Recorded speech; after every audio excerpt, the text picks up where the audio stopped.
our second to last candidate, and appreciate you hanging around with us all evening, is Torry Nelson. Torry, welcome to the Tigers Den this evening in the Isla del Sol Yacht and Country Club. Greatly appreciate you being here. Welcome. First, couple questions, just as allowing everyone here and at home who's watching our live stream and the recorded version, perhaps at some other time when they're not watching hockey, we want to know more about you. So in 90 seconds, can you give us your elevator pitch on who you are, your background and qualifications, and why you are the most qualified candidate to serve as the next mayor of the city of St. Petersburg? Yes, I'm Torry Nelson, and I have a heart. I've ran a homeless shelter with no government funding, no resources, off a student loan. And they say you build it to come. When I first opened my doors, when I first got my homeless shelter started, when I first opened my doors, I was wondering, wait, how am I going to keep this thing going? But since then, since that first day, I was full to capacity for 10 whole years. And I was under constant scrutiny from different departments trying to shut down the usage. And I kept it going for 10 years with no funding, no money. Great, thank you.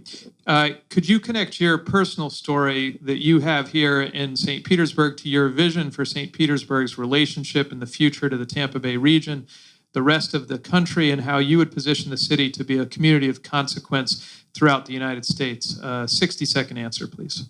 Yes, I think we have the potential to be just not only one of the best cities in the nation, but one of the best cities in the world. We got the Guinness Book of World Records for most consecutive sunshiny days. So I think we could take advantage of that and restore all of our natural resources, more trees, and make this a beautiful place, a desirable spot for vacationers. Thank you. We currently have a Grow Smarter strategy that targets 5 key sectors. In a post-COVID world, is that still relevant? And if not, how do we approach economic development moving forward in the 21st century? You said we're targeting 5 key sectors of economic development? Yes. And how is that relevant in a COVID? Post-COVID, in a place where people are no longer perhaps wedded to work at the corporation, they work remotely. And so should we just be targeting 5 key sectors? That's something I really have to look more into. I'm not quite sure, but if I get back and I can research it, I can definitely give you some key answers for that one. Yeah, very fair. Thank you. Climate change. Do you think climate change poses a specific threat to the city of St. Petersburg? And related to that, a lot of debate about the city's coastal high hazard area. Can you speak to your thoughts on how we responsibly develop and redevelop such a large percentage of the city's land located in this zone, and what your role would be as the next mayor to lead that conversation? A 60-second answer. Yes, I feel it's very detrimental for climate change here in Florida. As growing up as a kid, I used to go out in the mornings, 9 a.m. I'm sure you guys remember these days. I didn't have to come in at 6 p.m. at night. I can eat off the land, Mr. Smith tree, Mr. Johnson tree, come home full. We get full so much off trees, we would be sick. And as far as the coastal hazard areas, I think we basically need to take a look and double down with the engineers and see if we can build stronger seawalls for our coastlines. And also, I love the beach. I'm a beach bum. If we can get the sandy white sand and restore our beach, just dump that sand all over there. Just rebuild that coastline with crispy white sand. Thank you. So related to beaches and water, the city had significant sewage overflows in 2015 and 16, including into Tampa Bay. There have been a consent order from the state for hundreds of millions of dollars of required improvements, plus what some estimate to be as much as $2 billion in needed improvements over the next 2 decades. What is your position on the need for future funding and where that funding will come from? 60-second answer. Well, I think that funding will come, like I said, I'm resourceful. I think that funding will come from us. You said wastewater management? We have agriculture businesses, and I think we can possibly sell that water and distribute that water to these agriculture farms. Right now, I think the average rate is like $2 a gallon. So maybe if we can take some of our funding and develop some kind of trucks to transport the water to the local farms, wherever we need to transport this wastewater, I think it's good for plants. Thank you. 2017 saw Hurricane Irma and over 6 million people flee the state of Florida before the arrival of the storm. Since then, the state and the city have only grown that much more. What are your plans to improve shelter-in-place options in the event of major storms in the city? A 30-second answer. I'm sorry, one more time, I'm sorry. Basically, in a nutshell, so people don't have to get on clogged highways, run out of gas, what are your plans to increase shelter-in-place options here within the city? Yes, I'm glad you asked that question. When Hurricane Irma came, it was the middle of the night. I was kind of taking it for a joke. I looked at the news and I heard the newscaster talk about storm surges, and I got spooked out of my mind. I woke my mom, my auntie up. My auntie came on my mom's house and was staying the night. I woke them out of their bed. We got on the road that night, and I was scared out of my life. I was scared for everybody. I was scared for my state, my city. I really felt it warm in my heart. And I was on the highway that night. I seen people at the gas station, ran out of gas, surrounded by the gas station, sleeping there at the gas station. Luckily, we had enough gas to make it to Georgia, make it out of there. So we definitely need to come up with an emergency disaster plan for not only for like a storm or for just exactly for COVID and anything that can happen. Great, thank you. How will your administration assure our residents that current development, particularly of new downtown buildings and development, can be adequately handled by our public infrastructure? Yes, the people at Sunrise, Florida, my heart goes out to them. Are you referring to the collapse of the building down south, the infrastructure? It would be that, but also the new construction. And are our roads adequate? Is our wastewater system, our potable water system, are they adequate to support the growth in the community? Right now, no. We have an outdated drainage system, sewage system. I guess I talked to someone from Water Waste Management, and they say they're still replacing stuff from the 1940s. And that's about 80 years ago. So I really think we need to double down on that. I need to talk to engineers because these high rises going up, we need to figure out, what's going on, what happened down south, because we don't want that to happen down here. We need to build, like I said, we need to build this landscape out so we have more drainage that can absorb the rainwater. And I guess for the for the sewage. Yeah. Mm-hmm. Great, thank you. Sticking with downtown, we have zoning that allows for large-scale development in our downtown. How do you propose we keep the Main Street feeling of Central Avenue and the other historic areas of the city of St. Petersburg that make us so special and unique throughout the state of Florida? A 60-second answer. Yeah, I know a lot of people not going to like this answer, but I just got to stick to my guns. I've been here my whole life, and there's something called a moratorium. It's a cap on the amount of high-rises you can build.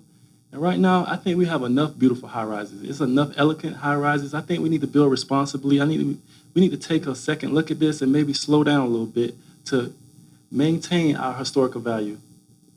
Thank you. How do you plan to control the rising cost of living in St. Pete? Locals are being priced out of the market due to rapidly increasing rents, skyrocketing real estate prices, and stagnating salaries. A 60-second answer.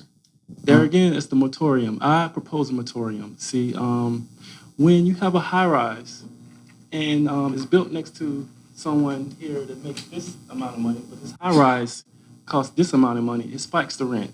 So we have to put a cap on these high-rises if we're not having the economy to support the income that's required. We've got 40,000 burdened households in the city of St. Pete that are paying more than 30% of their monthly income for their housing, particularly those folks making less than 80% of area median income. What are your ideas on reducing that number to increase affordable housing for the renter, the buyer, if you buy your house or rent, and also for builders and developers to put more supply into the local market? Well, if I made it to office, I would take a closer look at the properties that the city owns. Maybe we can convert those into affordable housing. Maybe we can educate the younger people, or just educate all of our citizens to become homeowners. Because when you become a homeowner, it's a little less for rent. So for the builders part, you said, I'm sorry. Any strategies that you would have to stimulate builders and developers producing more affordable housing? Well, yes, this is one thing. We can add incentives, especially if we have our own city property that we can outsource to builders. We can add incentives to builders, and probably have to look more into it, what we can do for the builders. But I would definitely like to keep our money in-house. If we got builders and contractors around here that are capable of doing the job, and they're residents of the city, let's keep our money within our community and let our money pass through our community. Great, thank you. You've said the decision to move on how to move forward with the redevelopment of the Tropicana Field site should be left to the next mayor. Assuming that is you, what details can you give us on your process and priorities in making something happen, and how that will differ from the current process that the Kreisman administration has been pursuing over the past 2 years? A 60-second answer. Well, for me, like I said, I'm the candidate with a heart. It's not about the money. I would like to reach out to the Rays and see what are their true intentions. I mean, what are your true intentions? I know that the relationship has been soured over the years, but I want to sit down and see what are your true intentions.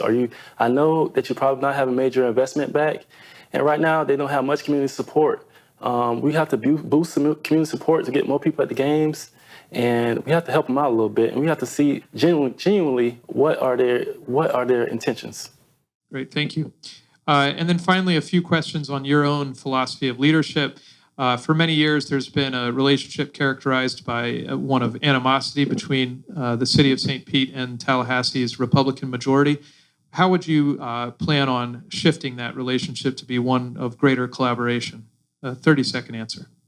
Well, first of all, we can't rely on government funding as much. We have to be innovative, resourceful. We got wastewater. We can sell the wastewater. I'm sure we can find agricultural farms that's paying a certain percentage for their water.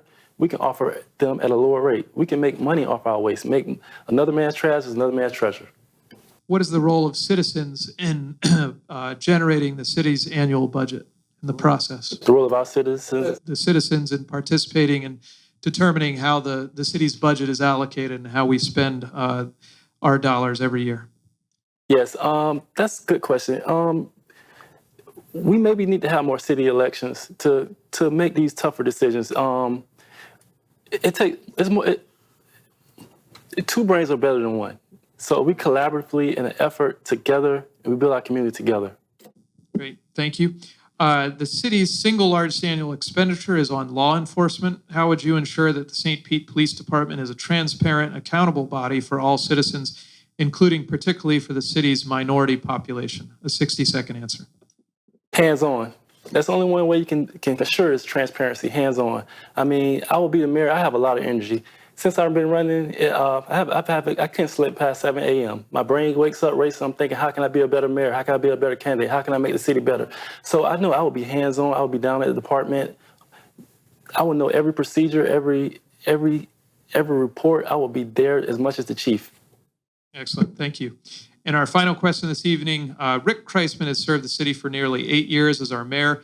Can you reflect with us your thoughts on what Mayor Kreisman has done well, where he has fallen short, and what you have learned from observing his leadership that will inform how you would serve as mayor? A 90-second answer. Well, I haven't really followed Kreisman's administration much until recently, but as far as I would be opposite of Mayor Kreisman, I would not outsource all this work. I would keep it in-house. It seems like when you outsource, it's like an attempt to pad your pocket. I don't know. I can't say you're going outside of it's like you're going outside your home, and I don't want to go outside of our home. I would like for our money to pass our hands 3, 4, 5 times before we go outside of our community. If we got qualified people around here to do the work, why don't they get the jobs? Why do we got to outsource to some company way like here just because, quote unquote, they can do it faster or can do it better? We got just as many capable people right here. Excellent. Ladies and gentlemen, Torry Nelson, a big round of applause. Torry, thanks again for joining us.